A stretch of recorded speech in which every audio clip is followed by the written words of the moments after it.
Hi, SEC football fans. Collin, Sherwin alongside Seth Varnadore. We are going to take a look at two SEC games this week, as well as the first real rivalry game of the 2020 season. FSU's taking on Miami and Miami Gardens. So we will go over those. But with a full slate of SEC on Saturday, 7 games, it really feels like college football is back. No more of these like trying to make something out of that wasn't really there in terms of the schedule. And we're going to get some game film out of it too going forward, which will be great. Seth, Auburn opens at Kentucky as a 7.5-point favorite. Bo Nix is back for War Eagle as a true sophomore. What do you see from them, and how do you think they match up with the Wildcats? Besides Bo Nix on offense, they're not returning a ton of production. They do have a couple other guys coming back, some skill guys, but they're only returning 5 starts on the offensive line. And you can see they're 78th overall in returning production, but they are 12th in the 2020 team talent composite.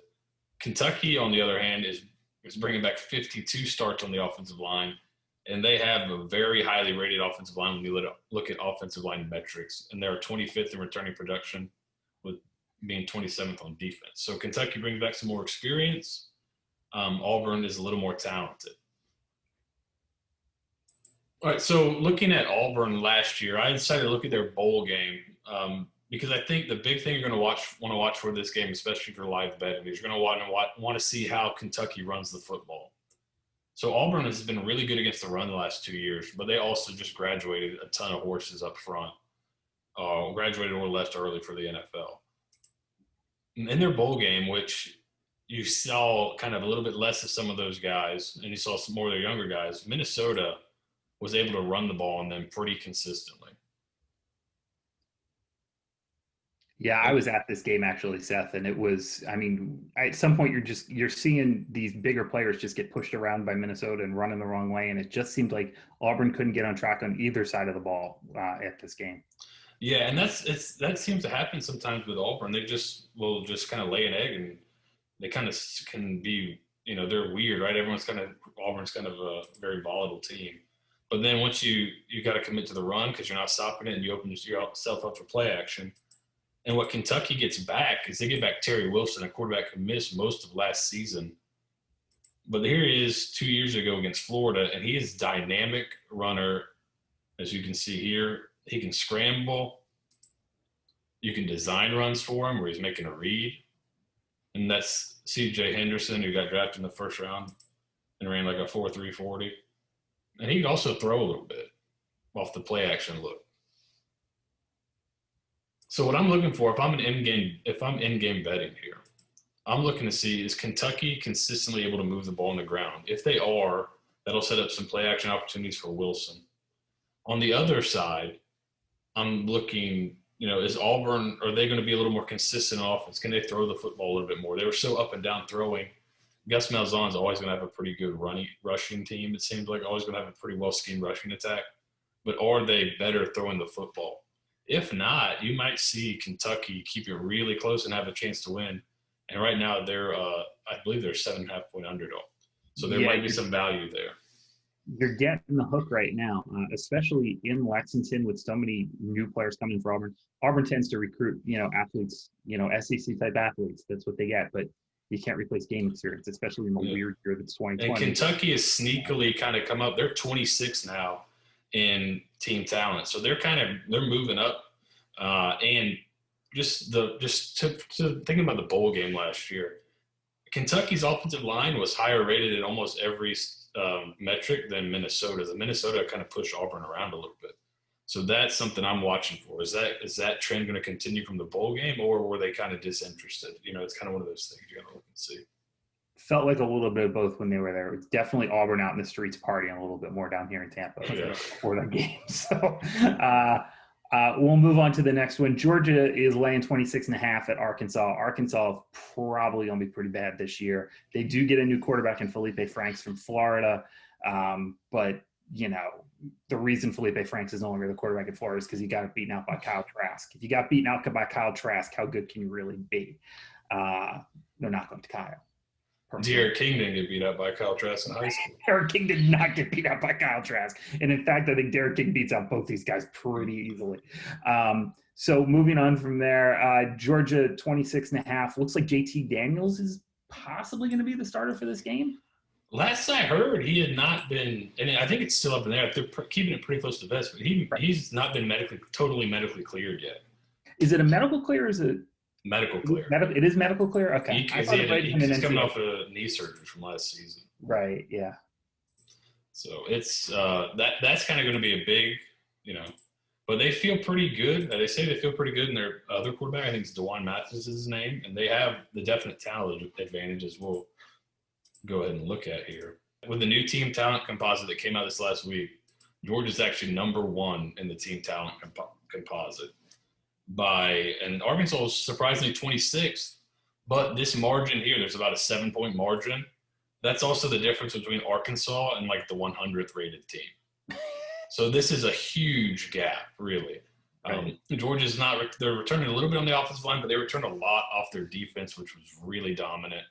And no new coaches on the defensive side of the ball either. So that scheme with Smart and the guys he's got there is going to stay pretty consistent. Arkansas, brand new staff, only retained the receivers coach from last year. Like you said, have Frank's coming in, returning some offensive linemen, but not returning a ton off a team that wasn't great last year. And now we get to watch Georgia play defense, which is just a terrifying. Just the one-on-ones just get terrifying sometimes. So they do a good job of moving, and there's a lot of people saying it makes you throw into tight windows, and if you can't catch it clean, stuff like this happens. A lot of people are saying this is going to be Smart's best defense, which is kind of scary because they've had some really good ones since he's been there. But they're not afraid to be aggressive, get up in your face. Felipe Franks is not the greatest, I don't think, mental processor. It seemed to kind of struggle a little bit with that at Florida. He's got a lot of talent, but he doesn't seem to be a really good mental process, and that's what Trask kind of is, a great mental processor. Yeah, Felipe's took that job from him. Yeah, Felipe's got a huge arm, but he makes 2-3 decisions a game that just make you slap your head. Like, what are you doing? And Georgia is not afraid to bring the pressure and play man-to-man. But Arkansas offensive coordinator Kendall Briles was at Florida State last year, and he does some pretty interesting stuff against man-to-man. He'll do these picks like this. He likes this one where it's a little pick and just throw a flat screen to a tight end or even a back sometimes. And then this is the one I think to watch for if you're in-game betting. Baylor did something called a vertical choice, where kind of everybody, like, they'll say, okay, X vertical choice. So everybody else is going to kind of just jog off the line. And then one guy gets to pick, am I running a post, am I running a go? So right there's a post. You'll see here, he's got the vertical choice, the slot. He runs a go. So Arkansas is going to take shots down the field, and if you were going to say what is Felipe Frank's strength, it's probably his arm strength and his physical attributes. And when you're Georgian, you play you play like a lot of man. Well, sometimes you'll get plays like that. Then other times you'll lose. Arkansas is returning some decent skill players. So I think if I want to be an end game better, maybe find an edge. Let's see if maybe Arkansas hits one of those shots early, and now they get up a touchdown, and maybe my Georgia live line comes down to under 20, and then I think I want to jump in on that. Because you think Georgia can get beat by that once, but they're going to move that. I wouldn't. I think they'll adjust, and then you got to, unless you're going to depend on Franks hitting a lot of shots over the top, which I don't. But you may get one, so that would be a great situation if you're looking for live betting. If the Arkansas gets up with a shot play, I still think Georgia's going to come out and win. I think another interesting play here is if you don't think the new Georgia offense is going to be much, under might be a good play. If you feel pretty good about Georgia's offense, I think they may end up covering in the long run because Arkansas is not going to score a lot. If we could only get a line on Felipe Frank's turnovers over 1.5, counting fumbles and picks, I'd lay minus 190. So FSU, Miami, like two teams that we actually have game film on from this season. So exciting. Yes. Is this the first time we've had two teams that have played a game? Yes. So Knowles catching 11.5 at Hard Rock Stadium. That FSU tire fire against Georgia Tech just showed that the James Blackman may not be the guy who can get them to the next level. Meanwhile, Derek King looks like a Heisman prospect. Rhett Lashley seems to fit perfectly with what Miami wants to do. FSU gave up big plays on defense as well to a freshman quarterback in Jeff Sims that didn't look so good.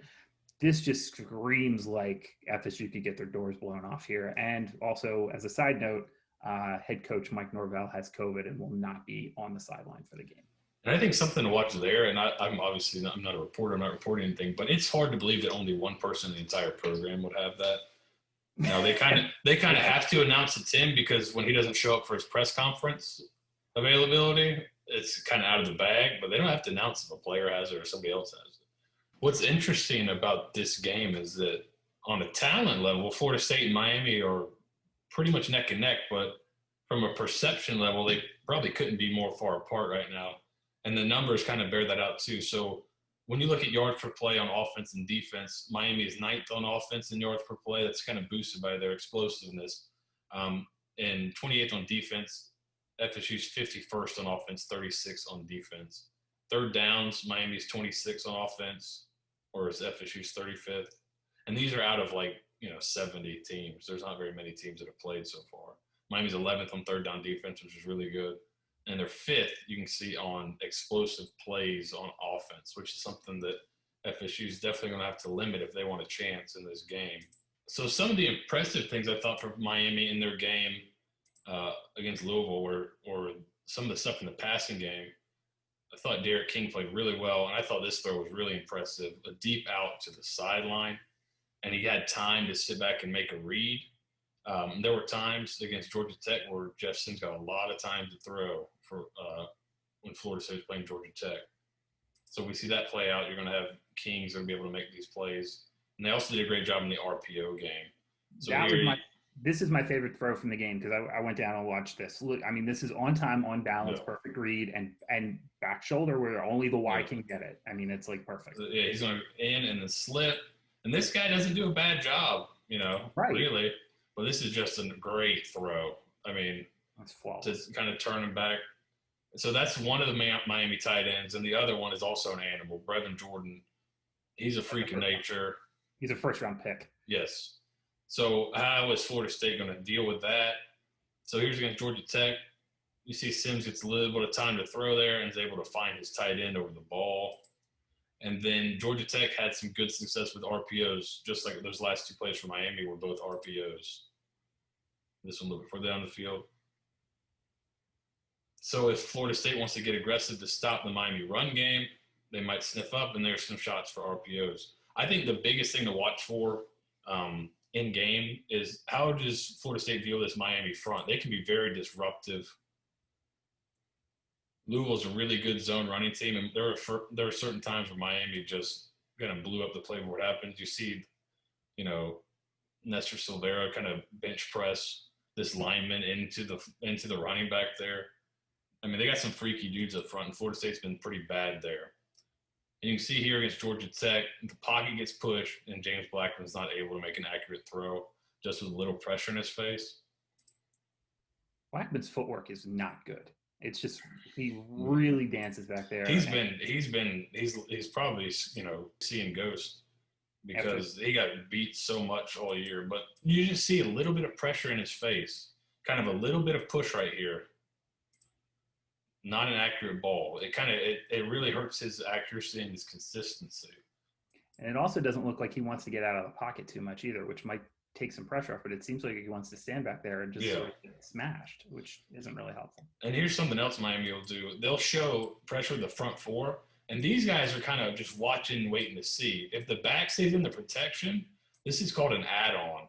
So sometimes if my guy stays in the protection, maybe one of these guys is called on a blitz, but as soon as they see the back staying in, they're going to add on to the pressure.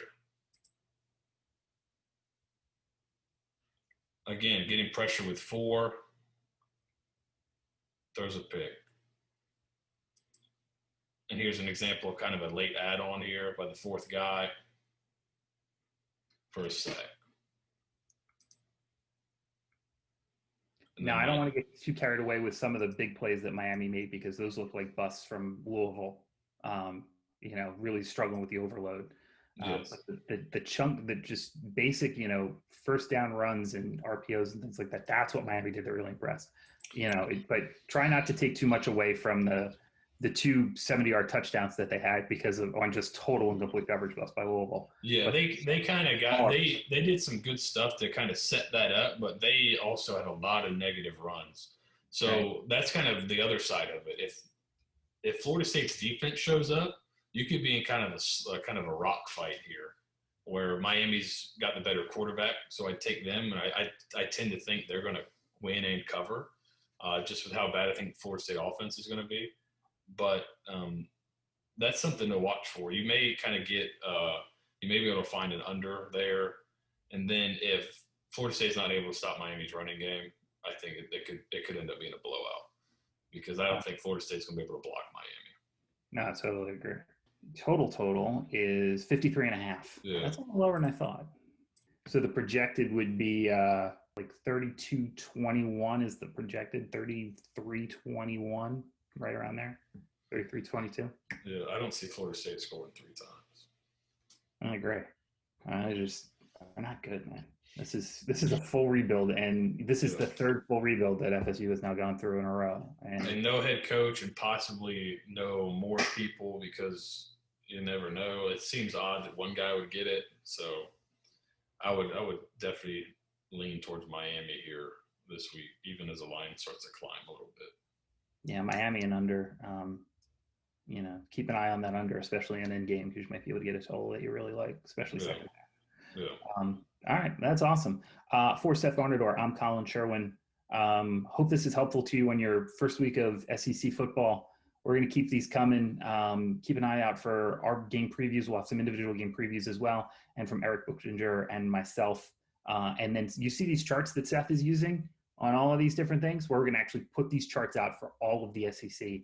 And by the time you see this, those will already be up. So take a look at all of those charts and all that data that we have put into the back end of the system. It should really help you with your SEC wagering this season. Take care. Win money. College football.